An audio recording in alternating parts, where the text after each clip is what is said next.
Hey hop hop gengs.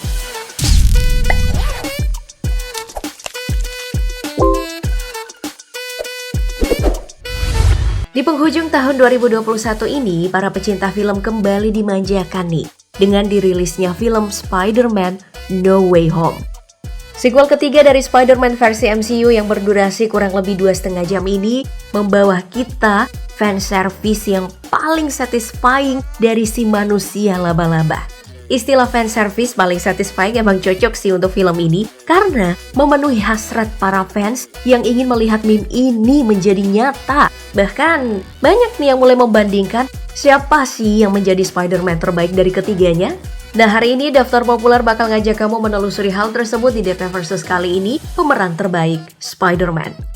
Untuk tahu siapa yang paling perfect memerankan Spider-Man dan karakter Peter Parker secara sempurna, baiknya kita buat standar dulu nih, berdasarkan komik rilisan Marvel Comics yang rilis pada 15 Agustus 1962, di mana untuk pertama kalinya Spider-Man diperkenalkan.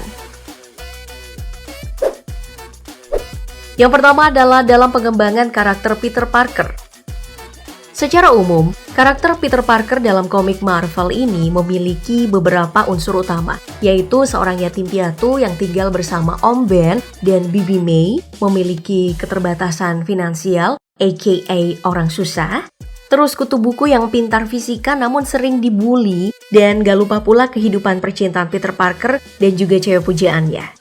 Sebagai pemeran pertama Spider-Man dalam industri film modern, Tobey Maguire sepertinya merupakan Peter karakter yang paling dekat dari versi komiknya. Bahkan nih saking dekatnya, pada film Spider-Man 1 yang rilis tahun 2002, karakter Peter Parker versi ini makin diperkuat dengan kematian paman Ben di awal cerita. Masalah keuangan Peter Parker versi ini juga paling mendekati. Gak jarang tuh ada scene di mana Peter Parker ditagih kontrakan ataupun dimarahin sama bos. Kalau tentang kutu buku, Tobey Maguire emang perfect banget dah. Di awal filmnya dia sukses memperlihatkan kedua sisi Peter Parker yang sering dibully dan juga pinter banget karena bisa jabanin Dr. Osborn dan juga Dr. Octavius bicarain fisika yang belibet. Kemudian untuk Andrew Garfield, Peter Parker yang diperankannya tidak memiliki masalah yang begitu kompleks. Bahkan untuk menjadi kutu buku yang sering dibully, sosok Andrew Garfield yang atletis dan juga ganteng banget sangat kontras dari penggambaran Peter Parker yang agak nerd. Masalah yang paling banyak ditonjolkan pada Peter Parker versi ini ya, malah lebih banyak dari segi percintaannya bersama Gwen Stacy yang berakhir tragis pada film Amazing Spider-Man 2. Dan yang ketiga, sekaligus yang termuda yaitu Tom Holland. Peter Parker yang pertama kali muncul pada film Captain America Civil War tahun 2016 kemarin ini memiliki karakter yang lebih naif dan juga sangat kekanak-kanakan. Dalam cerita Spider-Man di komik, karakter Spider-Man yang kayak gini emang disetujuin oleh kreatornya yaitu Stan Lee. Bahkan sebelum meninggal, Stan Lee pernah berkata bahwa dia udah lama menantikan Spider-Man diperankan oleh bocah seperti Tom Holland. Oh iya, kecocokan dari Tom Holland dan juga karakter Spider-Man disebabkan oleh umurnya yang masih 19 tahun saat pertama kali memerankan Spider-Man. Gak seperti Tobey Maguire yang memerankan Spider-Man di umurnya yang sudah 27 tahun, atau Andrew Garfield yang saat syuting Amazing Spider-Man berumur 29 tahun. Setelah melihat penjelasan tadi, kita udah bisa mengambil kesimpulan nih, kalau Tobey Maguire merupakan Peter Parker yang paling mendekati versi komik. Tapi kalau dari sudut pandang dan selera Stan Lee sebagai kreatornya, Tom Holland masih menjadi yang paling cocok.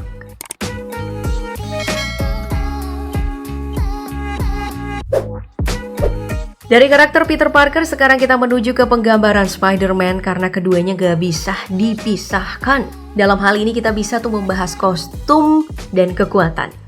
Untuk Tobey Maguire, masalah kostum yang digunakan pada trilogi Spider-Man versi Sam Raimi ini masih mengusung bentuk klasik, yaitu kostum dengan aksen biru merah yang dijejalkan pada kostum ketat bermotif jaring laba-laba dan tentunya memiliki emblem laba-laba pada tengah kostum. Kostum ini baru berubah menjadi warna hitam di film Spider-Man 3 saat Peter Parker terjangkit simbiot dari Venom.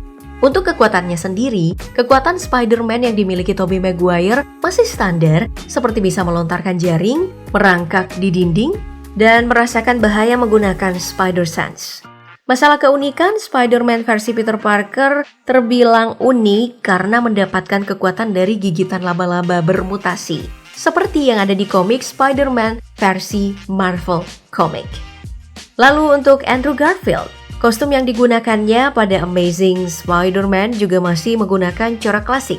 Perubahan yang dilakukan hanya sedikit, yaitu pada lensa mata Spider-Man yang diubah menjadi warna kuning yang ternyata tidak disukai oleh para penonton.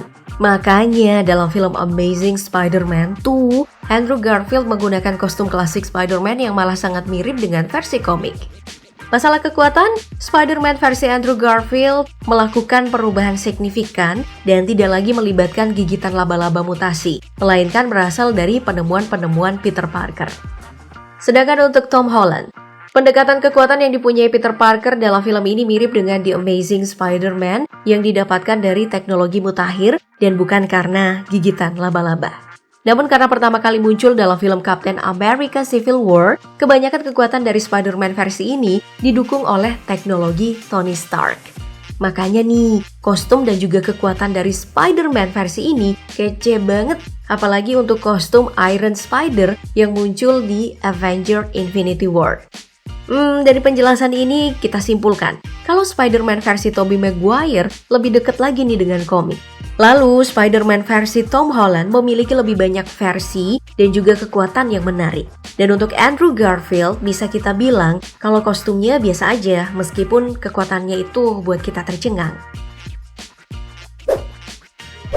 Setelah membandingkan peranan ketiganya dalam memainkan Peter Parker dan juga Spider-Man, sekarang kita pindah membahas filmnya secara spesifik. Mulai dari budget, keuntungan, hingga rating.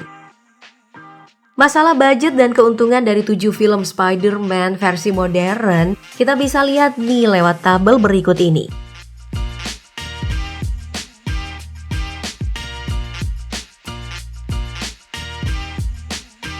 Nah, terlihat dari tabel ini bisa kita simpulkan nih, kalau masalah keuntungan sepertinya Spider-Man versi Tom Holland memimpin jauh dengan total keuntungan mencapai 1.677 juta US dollar atau 22,7 triliun rupiah. Angka ini bahkan masih bisa bertambah jauh mengingat pemutaran Spider-Man No Way Home masih berlangsung dan bahkan udah mencetak 11,1 triliun rupiah dalam 10 hari pemutaran. Jika dijumlahkan maka total pendapatan film Spider-Man Tom Holland ini menjadi lebih dari 33 triliun rupiah. Ya, dan harus kita ingat pemutaran Spider-Man No Way Home belum berakhir. Nah, jika dibandingkan angka tadi, jauh meninggalkan Spider-Man versi Tobey Maguire yang hanya menghasilkan 1.996 juta US dollar atau 28 triliun rupiah. Dan lebih jauh lagi meninggalkan Spider-Man versi Andrew Garfield yang hanya menghasilkan 563 juta US dollar atau 7,9 triliun rupiah. Namun, bagaimanakah dengan rating? Nah, masalah rating ada nih hal yang berbeda yang bisa kita dapatkan jika melihat rating dari Rotten Tomatoes, situs penilai film paling populer. Dari penilaian Rotten Tomatoes bisa kita lihat kalau rating Spider-Man 2 versi Tobey Maguire ini malah lebih tinggi ketimbang film Spider-Man versi Tom Holland dan juga Andrew Garfield. Jadi penasaran kira-kira No Way Home ini bakal melampaui Spider-Man 2 nggak ya? Tapi agak berbeda dari penilaian IMDb yang justru menempatkan film-film Tom Holland dengan skor tinggi. Bahkan, sequel terkini No Way Home diganjar 8,9. Selain peran dan juga segala hal mengenai film Spider-Man versi mereka masing-masing, masih ada nih hal penting yang gak boleh dilupakan, yaitu prestasi dan bagaimana ketiga aktor tadi di kehidupan nyata, serta interaksinya dengan fans. Persoalan prestasi lewat film Spider-Man, Tom Holland sekali lagi menang dari Tobey Maguire dan juga Andrew Garfield. Tom Holland setidaknya memenangkan 5 penghargaan lewat karakter Peter Parker versinya. Sedangkan Tobey Maguire hanya memenangkan 4 penghargaan dan Andrew Garfield harus bersedih karena belum berhasil mendapatkan satupun penghargaan lewat film Spider-Man ini. Lalu bagaimanakah dengan follower Instagram? Kali ini entah nih ya Tom Holland harus bangga atau enggak untuk aspek ini ya. Karena meskipun follower IG-nya mencapai 55 juta lebih, Namun, kemenangan ini tuh didapatkan secara cuma-cuma. Hal ini disebabkan Andrew Garfield dan juga Tobey Maguire gak punya sosial media karena alasan kesehatan mental.